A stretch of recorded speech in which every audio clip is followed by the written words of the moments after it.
Je cherche l'étoile qui saura me guider. Je souhaite. Mes peurs, je les oublie sur le chemin. Oh, votre magie nous éblouit. Ce n'est pas moi. Comment? Bonjour à tous, j'espère que vous allez bien. On se retrouve aujourd'hui pour parler du tout nouveau film des studios Disney dont la sortie est prévue en France le 29 novembre. C'est le Disney de Noël, une tradition chaque année.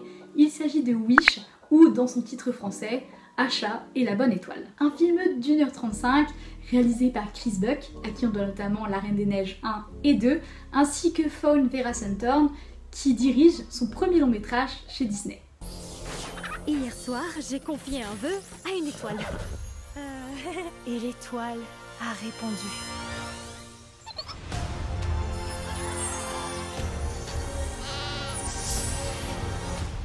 Je parle? Moi, je parle?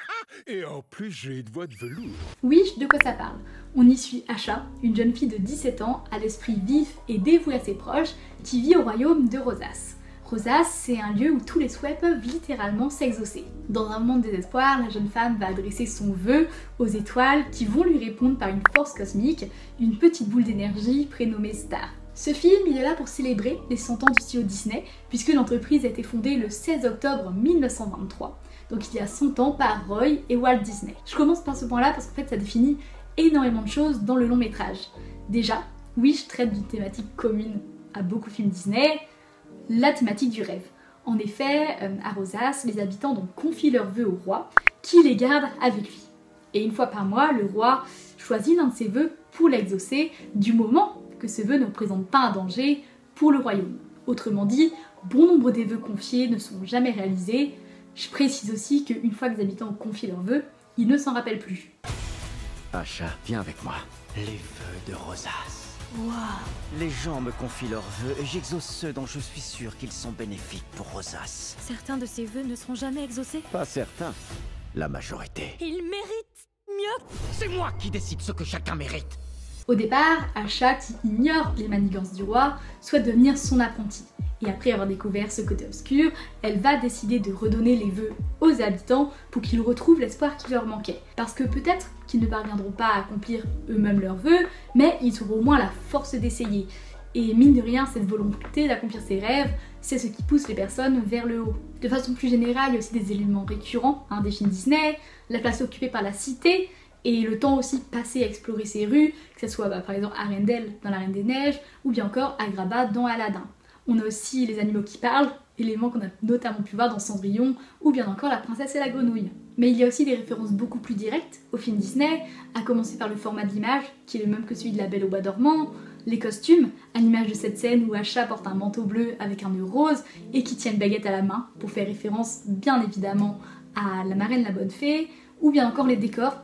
Je fais référence à ce puits similaire à celui de Blanche-Neige, ou ce final avec un château surmonté de feux d'artifice qui renvoie à l'ouverture des films Disney. Il y a aussi d'autres éléments qui sont beaucoup plus évidents, et moi c'est là que ça commence à me poser problème. Dans les dialogues par exemple, on a cette phrase où le roi Magnifico dit « pauvre âme en perdition », ce qui renvoie à la petite sirène, ou bien encore au niveau des personnages, il y en a un déguisé en Peter Pan qui dit fabriquer une machine pour voler, ou bien encore un ours nommé Petit Jean, d'après Petit Jean de Robin des Bois. Dans cette continuité de l'hommage, il y a aussi l'idée de combiner l'animation par ordinateur et l'animation traditionnelle à la main en 2 dimensions, à plat pour le dire grossièrement. A l'origine, le film était pensé pour être entièrement en animation traditionnelle, mais il a été décidé ultérieurement d'avoir un recours à l'ordinateur parce que l'animation 2D seule représentait visiblement trop d'imitations en termes de mouvement de caméra et de caractérisation. L'animation à la main concerne principalement les décors qui sont faits à l'aquarelle, donc ce sont des décors statiques qui ne sont pas en mouvement et qui renvoient notamment à ceux de Blanche-Neige ou ceux de Pinocchio. J'aimerais maintenant évoquer les personnages parce que c'est loin d'être le point fort du film, à commencer par Asha, qui est peut-être l'un des principaux points positifs.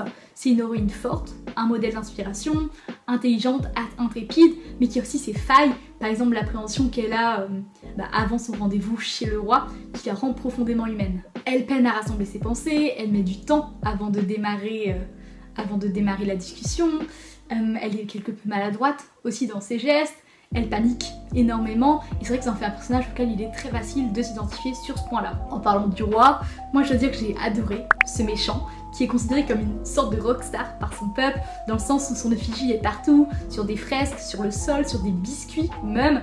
C'est un personnage qui est imbu de lui-même, mais qui sait donner l'illusion d'un souverain bienveillant. D'autant qu'il est déjà installé au pouvoir lorsqu'il devient une menace. Autant vous dire que Magnifico c'est un personnage qui opte pour un double jeu. Cependant je regrette quand sa très jolie personnage en fait commence à se faire corrompre par la magie, parce que c'est ce qui se passe, étant donné que à partir de ce moment-là, une fois que la menace qu'il représente est dévoilée au peuple, et bien Magnifico devient un vilain banal avec des pouvoirs qu'il faut éliminer. J'ai aussi apprécié le fait que le peuple soit caractérisé, qu'il ne soit pas juste un amas qui répond au nom d'habitants de Rosas. Ça passe par quelques personnages récurrents qui ne s'expriment pas toujours, mais leur présence régulière donne du corps à cette cité et permet aussi de donner des visages à cette foule. Il faut qu'on parle des amis d'Asha qui sont 7 et qui reprennent tous les caractéristiques des 7 nains. On a Grincheux, Hatchoum, Dormeur. Toutefois, ils ne bénéficient pas tous du même temps d'apparition, si bien que certains finissent par sortir du lot, au détriment des autres, je veux dire. On est sur un film Disney, alors vient la grande question, qu'en est-il des numéros musicaux ? Avant d'aller plus loin, déjà j'aimerais qu'on parle du casting vocal, à commencer par la version américaine. Dans la version originale, c'est Ariana DeBose qui prête sa voix à Asha. Ariana DeBose, on l'a vu dans West Side Story, la version de Spielberg en 2021, où elle joue Anita. On l'a aussi vu dans Hamilton, la version originale, où elle joue plusieurs personnages, notamment The Bullet. Et on a aussi Chris Pine, donc, qui joue le roi Magnifico, qu'on a notamment pu voir dans Wonder Woman, dans Star Trek, dans Don't Worry Darling aussi, où sa partition en fait ressemble énormément à ce qu'il offre dans Wish. Parce que dans Don't Worry Darling, Chris Pine est aussi un personnage manipulateur, charismatique, apprécié des foules, mais qui en réalité se sert de son influence pour contrôler les autres. Quant à la version française, moi vous en doutez, je l'ai vu en avant-première, donc c'est la version française qui a primé. Donc je m'exprimerai seulement à partir de ce point de vue, même si j'ai écouté plusieurs fois les chansons en anglais pour me faire un aperçu.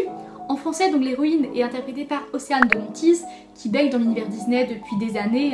Elle a joué dans plusieurs spectacles du parc à Paris, et elle joue aussi Nala dans la comédie musicale Le Roi Lion au théâtre Mogador. Concernant le personnage de Magnifico, on a Lambert Wilson, l'acteur qu'on a notamment vu chez Chabrol, chez Jacques Demy, chez André Téchiné, qui est ici accompagné d'autotune, ce qui est assez regrettable, d'autant que Lambert Wilson sait chanter, il a fait quelques albums, donc c'est dommage d'aller ajouter cet effet là à sa voix. Et on a aussi la présence de l'actrice et chanteuse Isabelle Adjani, qu'on a notamment pu voir chez François Truffaut, chez Jean-Paul Ramneau ou bien encore chez Patrice Chéreau.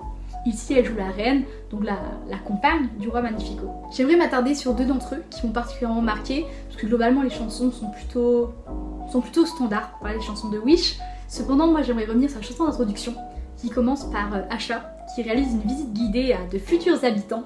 Et je trouve que ce numéro musical là, c'est vraiment la solution de facilité, dans le sens où non seulement on nous présente des personnages clés, donc le roi bien sûr, la place qu'il occupe au sein du royaume, le fonctionnement du royaume et de Rosas de façon générale, le système des vœux, mais en plus ça répond aussi aux potentielles interrogations des spectateurs à travers les interrogations posées par le groupe de touristes. Ce que je veux dire par là, c'est que c'est une introduction efficace, certes, mais particulièrement paresseuse.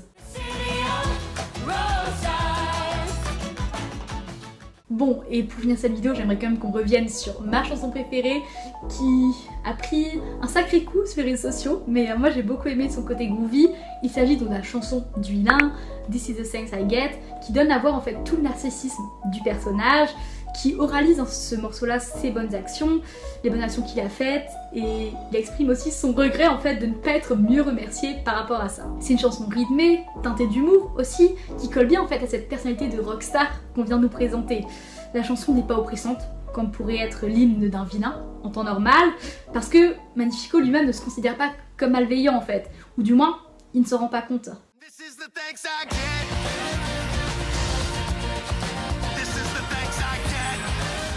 Que retenir de Wish? Eh bien c'est un long métrage qui, en voulant rendre hommage aux 100 ans du studio Disney, va finir par tomber dans ce qu'on appelle le fanservice. Autrement dit, en accumulant autant de références, ça finit par devenir lourd. Toutefois, la volonté quand même de proposer une histoire originale est à saluer, parce qu'en reprenant des éléments inhérents au film Disney, il y a un certain côté réconfortant à regarder Wish, procuré bien entendu par le sentiment de nostalgie. Qui plus est, le film se démarque aussi par son animation à la fois par ordinateur mais aussi de façon plus traditionnelle. C'est tout pour cette vidéo, j'espère qu'elle vous a plu. N'hésitez pas à me dire si vous prévoyez d'aller voir Wish ou même si vous l'avez vu et que vous avez déjà un avis à partager, je dirai ça avec grand plaisir. Et sur ce, je vous dis à la prochaine.